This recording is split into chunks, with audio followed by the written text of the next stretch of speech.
A'udzu billahi minasyaitonir rajim. Bismillahirrahmanirrahim. Assalamualaikum warahmatullahi wabarakatuh.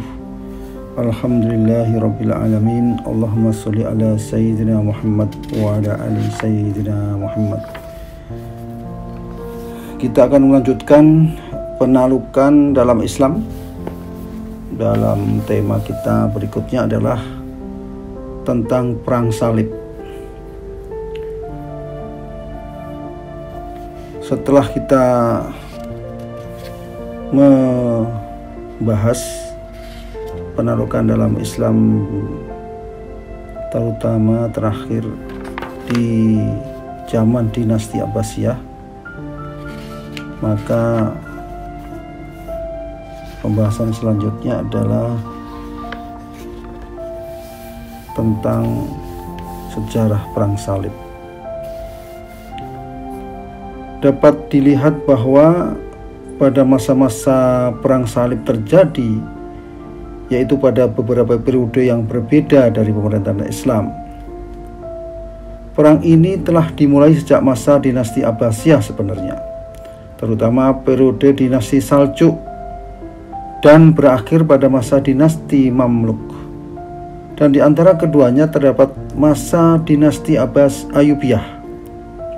Akan tetapi berdasarkan adanya faktor yang menyatukan semua periode tersebut, yakni perang antara Islam dengan Salibis yang diarungi oleh kaum muslimin di negeri Syam, dan Mesir menghadapi kekuatan Franka dan kaum Nasrani yang merupakan penduduk dari kedua wilayah itu. Perang ini menjadi isu utama yang terjadi pada semua periode. Hal itu membuat semua gerakan penaklukan dan jihad difokuskan untuk menghadapi pasukan salib. Penaklukan baru dihentikan dan kaum muslimin berada dalam dua kondisi, yaitu kondisi pertama adalah ketika mempertahankan negeri mereka dari serangan pasukan salib, dan yang kedua adalah kondisi yang lebih baik, yaitu merebut kembali wilayah-wilayah kaum muslimin yang telah dirampas oleh pasukan salib. Meskipun serangan salib pertama terhadap wilayah negara Islam dilakukan pada saat khilafah Abbasiyah yang masih eksis di Baghdad, akan tetapi pada hakikatnya eksistensi ini hanya tinggal formalitas saja, karena saat itu telah muncul banyak kerajaan dan negara-negara kecil yang terkadang juga saling bertikai, dan negara-negara kecil itu tersebar di wilayah Syam. Bahkan juga ada yang muncul di wilayah utara Irak yang merupakan pusat dari pemerintahan dinasti Abbasiyah. Dan khilafah Abbasiyah sendiri juga seperti memiliki andil dalam mensahkan keberadaan negara-negara kecil tersebut. Terdapat beberapa kerajaan kecil yang merdeka dari Abbasiyah, yakni di Mosul, Haran, Mayafarkin atau Silvan, Tripoli, Saur, Saizar, dan yang lainnya. Akan tetapi negara-negara ini masih lemah dan tidak bisa mempertahankan dirinya sendiri. Di Baghdad sendiri, pemerintahan dinasti Abbasiyah telah dikuasai oleh orang-orang Saljuk, dan pada saat yang sama banyak juga di antara mereka menguasai wilayah utara Syam dan Turki Turki saat ini, dan mengandalkan pasukan mereka yang terdiri dari orang-orang Turki, setelah sebelumnya mereka menguasai bagian yang cukup besar dari wilayah Romawi Bizantium. Perang salib pertama dan kejatuhan Baitul Maqdis. Pasukan salib bergerak untuk pertama kalinya dari Eropa atas seruan dari Paus Urban II, dan kemudian seruan itu disebar luaskan ke seluruh penjuru Eropa oleh Peter the Hermit. Lalu bergabunglah di belakangnya sekelompok besar orang-orang Eropa yang gelombang pertama dari mereka diperkirakan berjumlah sekitar 15.000 orang. Kemudian jumlah mereka semakin bertambah hingga mencapai 25.000 orang, dan mereka melakukan perjalanan dengan melintasi benua Eropa dari arah timur ke barat. Dan walaupun sebenarnya mereka melewati wilayah-wilayah yang dihuni oleh kaum Nasrani, namun mereka tetap membumi hanguskan daerah-daerah yang mereka lalui. Mereka juga membunuh orang-orang yang mereka temui dan memperlakukan mereka dengan sangat buruk. Hal ini menyebabkan tewasnya ribuan orang dari mereka. Pasukan salib di tangan penduduk Eropa sendiri sebelum mereka tiba di Konstantinopel. dan yang akan menjadi tempat penyeberangan mereka menuju wilayah Islam bagian timur. Gelombang pertama ini yang juga dikenal sebagai pasukan umum sampai di kota Konstantinopel pada bulan Rajab tahun 490 Hijriah atau tahun 1096 Masehi. Mereka disambut baik oleh orang-orang Nasrani Konstantinopel dan termasuk Raja Bizantium itu sendiri. Raja dan penduduk Bizantium memberi segala bantuan yang dibutuhkan oleh pasukan salib dan menyarankan agar mereka tidak terburu-buru menyeberang, serta menambah persiapan mereka lebih baik lagi. Akan tetapi para komandan dari pasukan itu tidak mau menerima saran tersebut, dan bahkan mereka menyebabkan banyak kerusakan hampir di setiap sudut Konstantinopel. Hal ini mendorong penduduk Bizantium untuk segera membantu pasukan salib agar dapat menyeberang ke sisi timur Selat Bosforus sebagai bagian dari langkah mereka menuju negeri Sam. Ketika sampai di Anatolia, mereka kembali membuat kerusakan dan mengganggu kaum muslimin dan Nasrani yang tinggal di wilayah tersebut. Lalu mereka mulai mendekati daerah yang dikuasai oleh bangsa Saljuk dan berusaha menyerang salah satu kota mereka. Akan tetapi orang-orang Saljuk telah mewaspadai kedatangan mereka. Pasukan Saljuk mengambil tindakan terlebih dahulu dengan menyerang kumpulan orang yang terorganisasi itu dan menghancurkan mereka, sehingga tidak ada dari mereka yang tersisa selain 3.000 orang yang melarikan diri. Padahal sebelumnya mereka berjumlah 25.000 orang. Dengan demikian, maka serangan dari pasukan yang tidak terorganisasi ini dan yang dipimpin oleh Peter the Hermit mengalami kegagalan, sedangkan Peter the Hermit sendiri berhasil selamat dari pembunuhan. Kemudian gelombang kedua dari perang salib yang pertama dikenal dengan nama pasukan kaum bangsawan. Pasukan ini jauh lebih terorganisir dan juga memiliki persiapan yang jauh lebih baik daripada yang sebelumnya. Turut bergabung di dalamnya sejumlah bangsawan besar Eropa yang datang dari Eropa dalam waktu yang berbeda dan membawa pasukan penunggang kuda dan tentara terlatih dalam jumlah yang cukup besar. Dan dengan latar belakang politik yang mereka miliki, pasukan ini jauh lebih terorganisir dan jauh lebih siap untuk menjalin kerjasama dengan Raja Bizantium. Inilah yang membuat Raja Bizantium memberi mereka dukungan yang berkesinambungan untuk mereka. Pasukan bangsawan ini berhasil menyeberangi Selat Bosforus dalam perjalanan mereka menuju Anatolia dan harus menghadapi sejumlah pertempuran dengan beberapa gubernur Bani Saljuk yang sebagian besarnya adalah Bani Saljuk itu sendiri.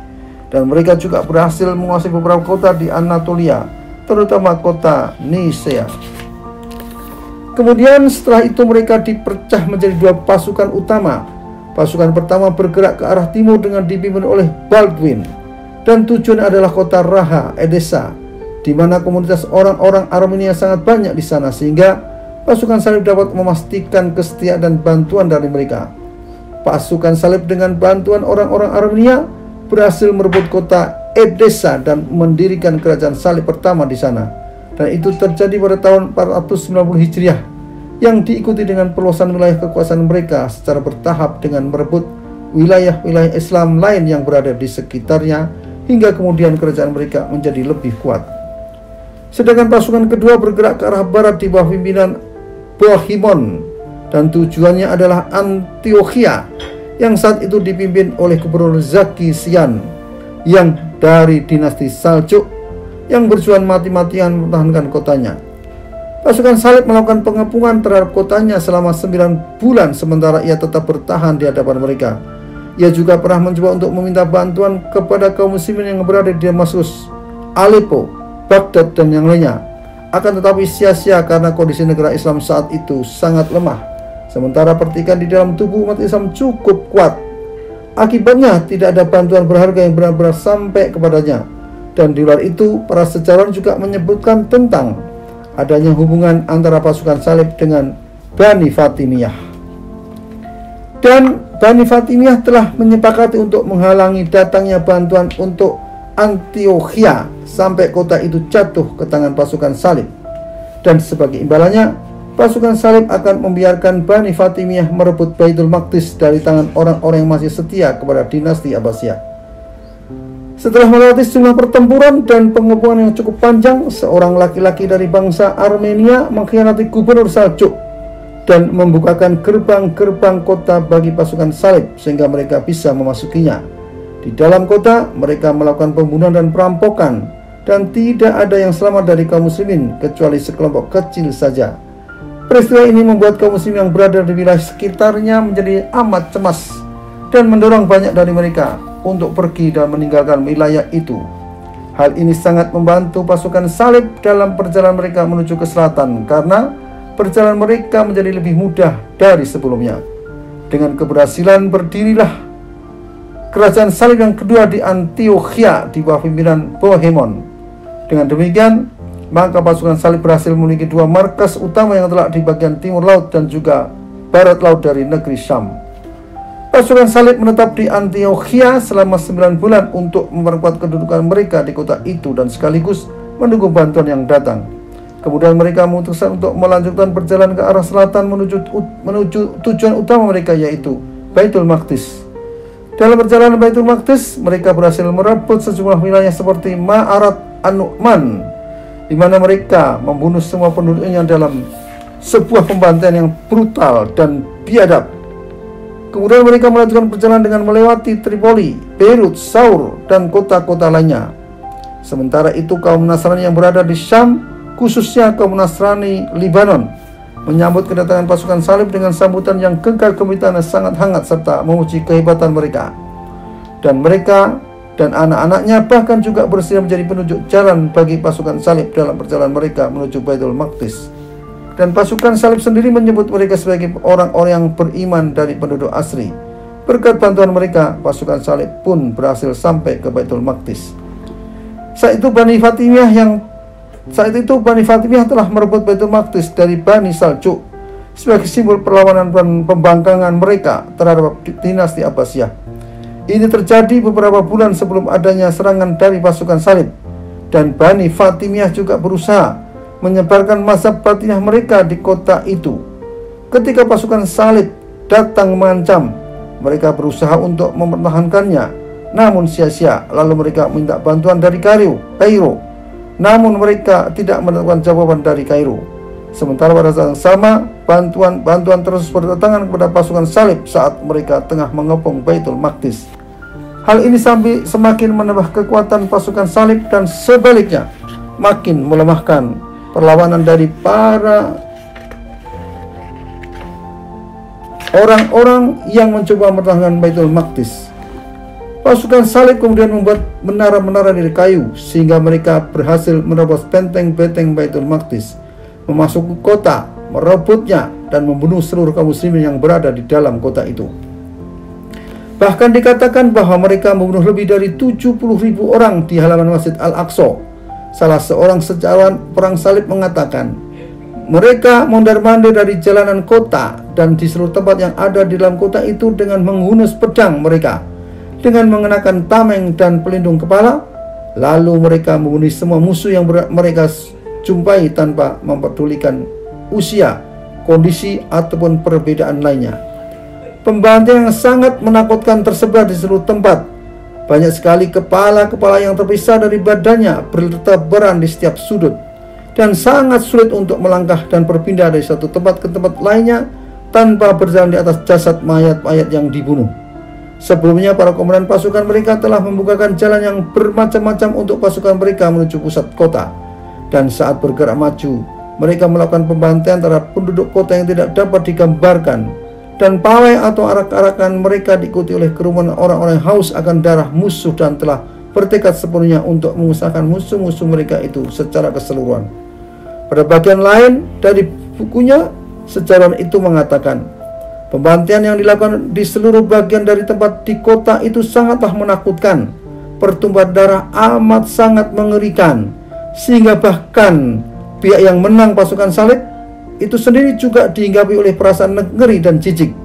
Pada bagian lain dari kitabnya, saat menggambarkan tentang kekejian pasukan salib dan kejahatan yang mereka lakukan di Baitul Maqdis, ia berkata, saat itu bagian terbesar dari penduduk telah berlindung ke halaman sebuah kuil, karena letaknya yang dari kota juga terlindung dengan baik oleh pagar, menara, dan gerbang-gerbang yang kuat.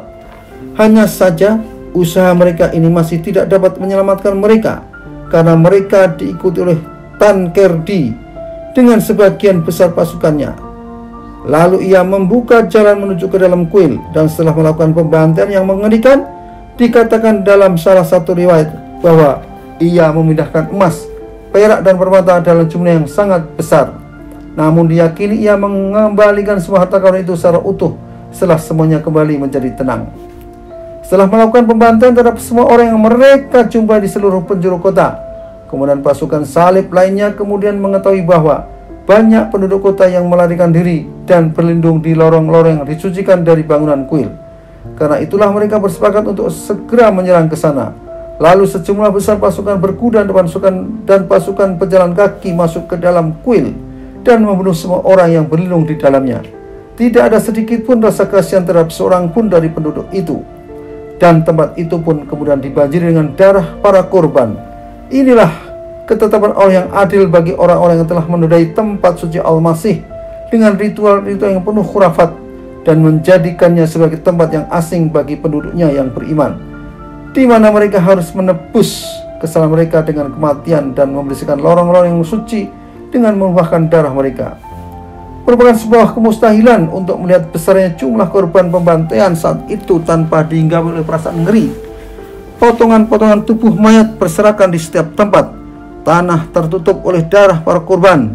Pemandangan tubuh-tubuh yang terpisah dari kepalanya dan bagian-bagian anggota tubuh yang terpotong dan berserakan di segala penjuru bukanlah satu-satunya hal yang membuat ngeri orang yang menyaksikannya. Karena suatu hal yang lebih mengerikan dari itu semua adalah menyaksikan para tentara salib yang berlumuran darah mulai dari kepala hingga kaki mereka. Sehingga sungguh ini adalah pemandangan yang mengerikan dan menakutkan bagi siapa saja yang melihat mereka. Dan diriwayatkan bahwa di dalam kuil saja terdapat sekitar 10.000 jasad orang kafir yang terbunuh. Belum lagi korban-korban yang berserakan di tempat di dalam kota dan jalan-jalan dan juga di tempat-tempat terbuka, di mana diperkirakan bahwa jumlah mereka sama dengan jumlah korban yang terbunuh di dalam kuil. Lalu sebagian dari pasukan salib itu berkeliling di sekitar kota untuk mencari orang-orang yang masih hidup dan yang mungkin masih bersembunyi di gang-gang sempit atau di jalan-jalan kecil di dalam kota untuk menyelamatkan diri dari kematian. Kemudian orang-orang yang masih hidup itu akan diseret di hadapan seluruh pasukan dan disembelih seperti seekor kambing. Sebagian tentara salib lainnya membentuk kelompok-kelompok kecil dan masuk menyerbu ke dalam rumah-rumah dan menangkap para lelaki kepala keluarga, istri-istri mereka dan juga anak-anak mereka. Lalu mereka semua akan dibunuh atau dilemparkan dari tempat yang tinggi hingga mati dengan cara yang teramat tragis. Setelah itu para tentara salib yang tengah dimabuk kemenangan itu menjadikan rumah-rumah yang mereka masuki sebagai hak milik pribadi, termasuk semua barang yang ada di dalamnya. Karena sebelum menguasai kota, mereka telah membuat kesepakatan bahwa jika kota telah dikuasai, maka setiap orang yang berhasil menguasai sesuatu dengan cara paksa, maka sesuatu itu akan menjadi hak miliknya selamanya tanpa ada yang mengganggunya. Dan akibat dari kesepakatan ini, para tentara itu memeriksa kota dengan sangat teliti dan membunuh penduduknya tanpa ampun. Mereka juga tak segan masuk memeriksa ke tempat-tempat yang sangat terpencil dan jauh dari keramaian. Dan mereka juga tak ragu untuk masuk ke dalam kamar pribadi musuh-musuh mereka. Lalu setiap prajurit yang telah menguasai suatu rumah akan menggantungkan tameng dan senjatanya di pintu masuk rumah tersebut sebagai isyarat bagi prajurit lain yang mendekat ke sana agar tidak masuk ke dalam rumah itu dan melewatinya, karena rumah itu berarti telah menjadi hak milik orang lain. Dan seorang sarjana yang mencoba menggambarkan tentang kekejaman orang-orang Nasrani di Baitul Maqdis mengatakan, setelah mereka memperoleh kemenangan besar dan setelah melewati cuaca yang panas, rasa takut dan pertumpahan darah selama 2 atau 3 hari terakhir, dan mereka berada dalam kondisi hati yang sangat berlebihan dan bisa dikatakan histeris, setelah semua itu mereka tidak lagi merasa ragu bahwa kaum muslim yang mempertahankan Al-Quds adalah orang-orang yang membenci Tuhan, menodai tempat-tempat suci, bekerja untuk kebaikan musuh Al-Masih, dan menyembah sesuatu yang jahat di sebuah tempat yang telah ditinggalkan seperti yang telah disebutkan di dalam Injil. Karena itulah mereka membunuh setiap laki-laki, perempuan dan anak-anak yang mereka temui di kota dengan perasaan bahagia dan kondisi hati yang sangat tenang secara keseluruhan, karena mereka merasa bahwa mereka telah melaksanakan kehendak Tuhan. Pembantaian ini masih terus berlanjut sepanjang malam dan juga kemudian diteruskan pada sebagian malam berikutnya. Dan ketika pendeta Raymond of Agliers pergi mengunjungi wilayah kuil pada bagian hari berikutnya, Ia mendapatinya penuh dengan mayat. Bahkan Masjid Al-Aqsa yang di atasnya berkibar bendera Tankerdi dan juga Kubah Sakhroh dipenuhi oleh mayat korban pembantaian yang darah mereka mencapai batas lutut. Dan satu-satunya kelompok yang dapat selamat dari kota itu adalah wali kota dan beberapa orang penjaganya yang diizinkan oleh Rayman untuk meninggalkan kota dengan syarat harus membayar uang tebusan yang sangat banyak dan menyerahkan harta dalam jumlah yang teramat besar. Sedangkan yang lainnya disembelih, termasuk orang-orang Yahudi yang berkumpul di dalam kuil utama mereka. Pasukan salib membakar kuil tersebut saat orang-orang yang ada di dalamnya masih hidup. Dan ketika tidak ada lagi yang dapat mereka bunuh, pasukan pemenang tentara salib itu berjalan melewati jalan kota yang masih dihampari dengan ayat-ayat mayat-mayat yang mengeluarkan aroma kematian, menuju gereja kiamat untuk mempersembahkan rasa syukur kepada Tuhan atas rahmat-Nya yang begitu besar dan beraneka ragam kepada mereka, dan atas kemenangan pasukan salib yang memperoleh kemenangan itu dengan namanya. Itulah pendapat yang diambil dari sumber-sumber yang berbicara tentang perang salib, dan sengaja menukil perkataan ini dari sumber-sumber sejarah Nasrani, karena tidak diragukan lagi bahwa mereka tentunya berusaha menulis secara lebih lunak dari fakta sejarah yang sebenarnya. Dan di dalam sumber-sumber sejarah Islam, maka yang diceritakan akan jauh lebih mengerikan dari apa yang disebutkan di atas. Akan tetapi di dalam kitab ini, kita rasa cukup jika kita menyebutkan apa-apa yang diceritakan tentang diri mereka sendiri mengenai peristiwa itu. Dan kita harus mengingat kembali bagaimana Umar ibn Khattab memasuki Baitul Maqdis tanpa menumpahkan setetes darah pun. Umar juga tidak pernah menyerang gereja-gereja mereka, juga tidak menyerang hak-hak pribadi mereka. Bahkan ia menjaminnya untuk mereka. Dan kaum muslimin tetap bersikap amanah menjaga perjanjian yang telah dibuat oleh Umar ibn Khattab hingga detik-detik ketika pasukan salib menguasai Baitul Maqdis. Dan itu terjadi pada hari Jumat tahun 492 Hijriah yang bertepatan dengan 15 Juni tahun 1099 Masehi. Sedangkan mengenai penolakan pasukan salib terhadap Masjid Al-Aqsa sendiri, mereka memotong-motong mihrabnya dan kemudian menjadikannya sebagai tempat sampah dan tempat babi. Mereka juga meruntuhkan bangunan masjid dan menjadikan sebagian dari reruntuhannya sebagai tempat tinggal bagi mereka. Dan kemudian mereka membangun sejumlah bangunan lain di dalamnya dan yang diperuntukkan bagi para pendeta dan rahib mereka. Dan mereka melarang kaum muslimin untuk melaksanakan sholat di dalamnya, itu pun jika masih ada kaum muslim yang tersisa di sana. Dengan dikuasainya Baitul Maqdis oleh pasukan salib, mereka lalu membangun kerajaan salib Latin yang ketiga di sana. Dan pada tahun-tahun pertama dari kekuasaan mereka di Baitul Maqdis, mereka mulai mengembangkan kekuasaan mereka ke wilayah-wilayah sekitarnya yang berada di Palestina dan wilayah pesisir Syam. Mereka berhasil menguasai Nablus, Akko, dan Kinasrin, sehingga keberadaan mereka menjadi semakin kuat di wilayah itu. Dan mereka juga telah berusaha untuk menguasai kota Tripoli selama beberapa tahun. Namun mereka baru berhasil merebutnya pada tahun 1109 Masehi. Kemudian dari sana mereka terus merebut kota Beirut, Banias, Saidar, dan sebelum memasuki tahun 504 Hijriah, pasukan salib telah berhasil menguasai sebagian besar dari wilayah pesisir Syam. Dan penduduk wilayah-wilayah itu sendiri telah gagal mendapatkan bantuan dari Bani Fatimiyah yang posisinya paling dekat dan juga paling mampu untuk mengulurkan bantuan. Ditambah lagi dengan fakta bahwa pemerintahan dinasti Abbasiyah di Baghdad dan para gubernur yang berasal dari Bani Saljuk juga tidak bisa memberikan bantuan yang cukup berarti untuk menyelamatkan kaum muslimin yang berada di wilayah-wilayah tersebut. Dengan keberhasilan menguasai wilayah-wilayah itu, kaum muslimin berhasil mendirikan kerajaan salib Latin yang keempat, dan mereka menjadikan kota Tripoli sebagai pusatnya setelah sebelumnya mereka berhasil merebut kota Saidon. Mungkin sebagian orang akan bertanya, kemanakah kaum muslimin dengan jumlah mereka yang sangat banyak pada perang ini, dan di manakah roh jihad yang pernah mereka miliki? Sebenarnya tidak bisa dipungkiri bahwa pertanyaan ini sudah pada tempatnya. Akan tetapi orang yang memperhatikan kondisi dunia Islam pada masa itu dan juga masa sebelumnya tidak akan merasa heran dengan kelemahan yang muncul di dalam diri mereka. Pada saat itu masa-masa Batiniyah dan Syiah telah menyebar di tengah-tengah umat, dan dipaksakan kepada mereka secara paksa oleh orang-orang Ismailiyah, Fatimiyah, dan Qaramitah. Ditambah lagi dengan fakta bahwa seluruh kekuatan Fatimiyah saat itu telah ditujukan untuk menyerang Ahlul Sunnah dan menguasai seluruh posisi militer mereka sebelum dan saat kedatangan pasukan salib ke wilayah tersebut. Sehingga wajar jika kemudian mereka tidak lagi memiliki kekuatan untuk menghadapi pasukan salib. Dan di sisi lain, dinasti Abbasiyah juga memasuki masa tua dan tidak ada lagi kekuasaan yang dimiliki oleh para khalifah selain menjadi simbol saja.